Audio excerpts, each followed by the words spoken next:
So I can't believe it's actually been a whole year already.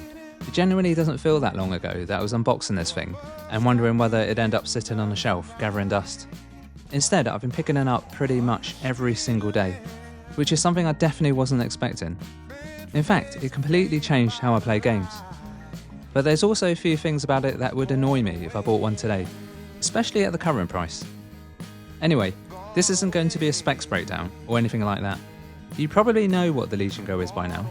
I just wanted to talk about what it's actually been like, living with one, for the past year, and whether it's still a good option today.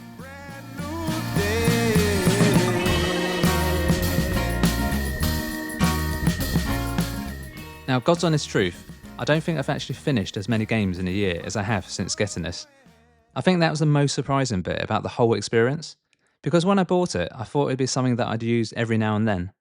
But somehow, it's ended up becoming one of the main ways I play games the most. I think it's just because it's so easy. If I've got a bit of time spare, I can jump on it. If someone's watching something on TV, I can still play. If I'm travelling, it comes with me. And before you know it, all these little gaming sessions start adding up, which brings me on to one of the biggest surprises over the last year. SteamOS. It has been absolutely solid. This is my first SteamOS device, and honestly, it couldn't have left a better impression on me. The only one issue I ran into is that SteamOS updates occasionally break DecuLoader, which is a third-party plugin I use. But even then, it's usually a pretty straightforward fix. In terms of actual gaming on the Go OS, it has been a blast. It's handled everything I've thrown at it without breaking a sweat. Now, build quality wise, this thing has held up surprisingly well, and I haven't exactly babied it either. It lives in a case, but that's about as far as the protection goes. There's no screen protector. I've eaten while using it. Pretty sure I spilled tea on it once as well, which feels like a very British durability test. And after a full year, barely a mark on it. Apart from around the USB-C ports, which seem very easy to scratch, especially when you're fumbling around trying to plug a cable in at night. It's held up really well mechanically too. Nothing feels worn out, the buttons feel good still, and the analog sticks feel exactly the same as they did when I first got it. I know some people have had issues with their units though, so maybe I've just been lucky with this one. Now, as far as gaming, there's absolutely no shortage here. Too much choice in fact, constant releases. My wishlist is generally in the high double digits at this point. But here's some standout games I've been enjoying on the Legion Go OS recently. Module activated.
Civilian prisoner in a nearby village. No priority. Extract that prisoner.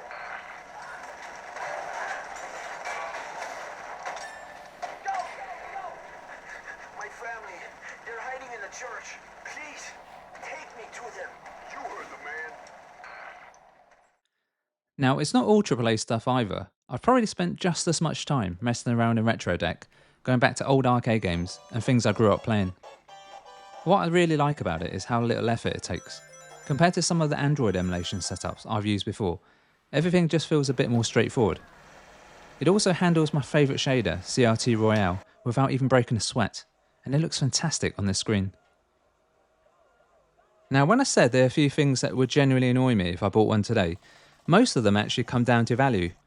Because at today's prices, you're naturally going to be a lot more critical of the compromises.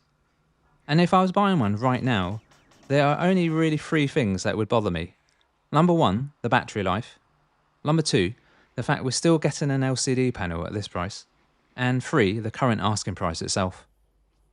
Now, to be fair, poor battery life is basically every handheld PC right now. Battery tech just hasn't caught up yet.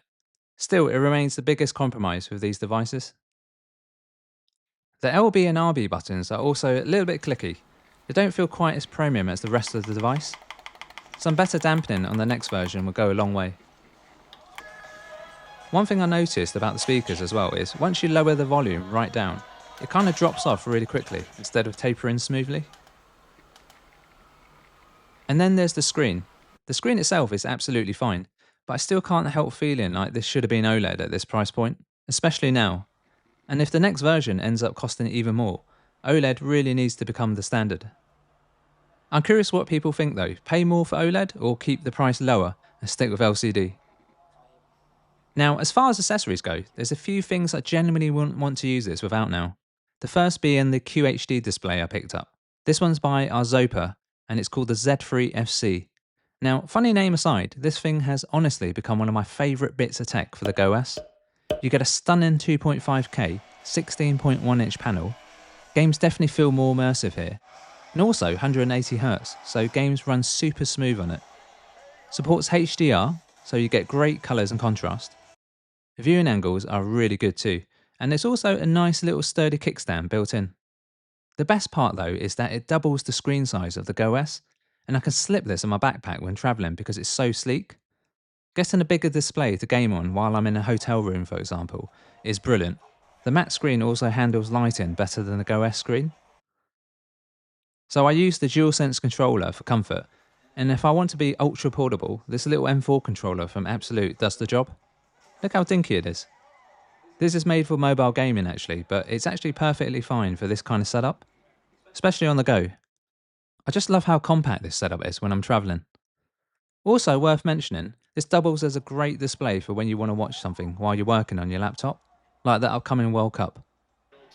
Come on England, let's go. Oh yeah, I've got a deadline to meet. It connects over USB-C to the GoOS, and you can use it without plugging either device to power, which is handy for a quick session. Anything longer though, it does mean that you'll want external power plugged into the GoOS while using it, which leads nicely into this, the official Lenovo dock for the original Legion Go. It actually fits the GoOS perfectly, adds extra ports, and lets you hook it up to the display basically like a switch dock. Very handy setup.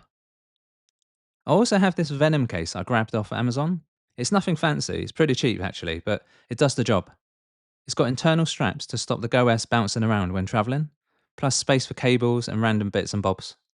Simple, cheap, and useful. Also, the material here feels more durable to me than the official Lenovo case. I also have these IE200 wired earphones from Sennheiser. These things just sound fantastic. Great for music, and surprisingly really good for gaming too. Lovely wide soundstage so games feel more atmospheric. And obviously, being wired, zero latency. So my final thoughts on the Legion GoOS a year on. It's still one of my favourite bits of tech I've bought in years. And somewhere along the way, it's kind of become my go-to device for all gaming, in general. Retro games, emulation, newer AAA stuff, it all ends up on here. I also love having the option to hook it up to a portable display and a controller, when I want to. It's surprisingly versatile like that. Half the time I'm using it as a handheld, and the other half it feels more like a little desktop gaming setup that I can actually take anywhere. And honestly, if mine disappeared tomorrow, I'd still want another one. I just don't think I'll be rushing out to pay today's prices for it. That's really the only caveat here. Because the experience itself has been excellent. It just doesn't quite hit the same value proposition it once did. But even now, a year later, I still pick it up almost every single day. And that probably says more than any benchmark ever could.